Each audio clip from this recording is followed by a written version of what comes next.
ওই ছেলেকে পুরুষ বলে না যে ছেলে একটা মেয়ের মেসেঞ্জারে রিপ্লাই না পাওয়ার জন্য বালিশের মধ্যে ডুকরে ডুকরে কাঁদে, তাকে পুরুষ বলে না। ওই ছেলেকে পুরুষ বলে না যে ছেলে বিশেষ না হইলে পরে গলায় দড়ি দেওয়ার জন্য চিন্তা করে, ওই ছেলেকে পুরুষ বলে না। ওই ছেলেকে পুরুষ বলে না যে জওয়ানির মধ্যে জওয়ানি মিটানোর জন্য রাস্তা রাস্তায় দাঁড়িয়ে মেয়েদের সাথে ইফটিজিং করে, ওকে পুরুষ বলে না। আরে বেটা, তুমি যদি পুরুষ হও 4টা বিয়ে করো, মজমাস্তি করো বউয়ের সাথে, কবিতা লেখো বউয়ের সাথে, পারলে দায়িত্ব নাও, নিয়ে দেখাও তোমার পুরুষত্বের পরিচয় কতখানি। পারলে দিনের দায়িত্ব নাও, নিয়ে দেখাও তোমার পুরুষত্বের পরিচয় কতখানি। পারলে উম্মার দায়িত্ব নাও, খালিদ ওয়ালিদ হও, আমরা তোমার ইমামতি মেনে নিব, দেখি তোমার পুরুষত্বের দায়িত্ব কতখানি। আর যদি না হয় তাহলে তোমার এই পুরুষত্বের প্যান পানি বন্ধ করো।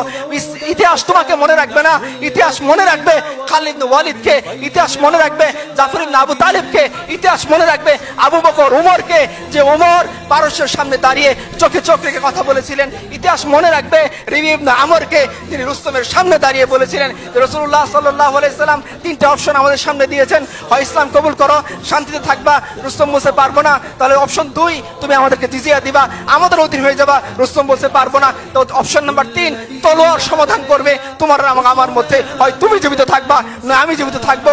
যদি এরকম হয়, দেখি কে জো বাইডেনের সামনে দাঁড়িয়ে এরকম সাহসিকতাপূর্ণ উক্তি করতে পারেন, তবেই আপনারা বললেন যে আপনাদের উম্মারা পুরুষ। আমরা আমাদের উম্মার কথা বলতেছি, যারা জো বাইডেনের চেয়েও ক্ষমতাশীল দাপটশালী সভ্যতার সামনে দাঁড়িয়ে বলেছিলেন তলোয়ার তোমার এবং আমার মধ্যে সমাধান করবে। যদি এরকম না হয় তাহলে তোমরা অন্য কোনো পুরুষের উদাহরণ আমাদের কাছে এনো না।